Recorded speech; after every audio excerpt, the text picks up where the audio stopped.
trocars are positioned as demonstrated. The P2 clamp grasps the fundus of the gallbladder, exerting anterior and cranial traction until the pedicle is exposed. The infundibulum is pulled by the P3 clamp to present the Callot triangle.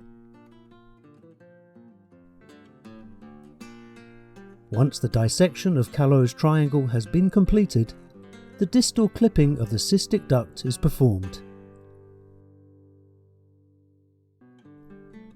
The catheter is inserted into the cystic duct. Using the hook through P4, the posterior peritoneal sheet of the gallbladder is sectioned, and the release of the gallbladder from its hepatic bed begins.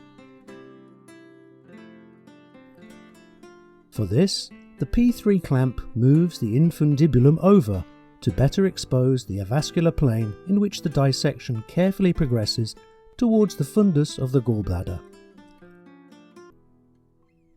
Hemostasis of the hepatic bed is then performed, as well as the washing and aspiration of any residual blood.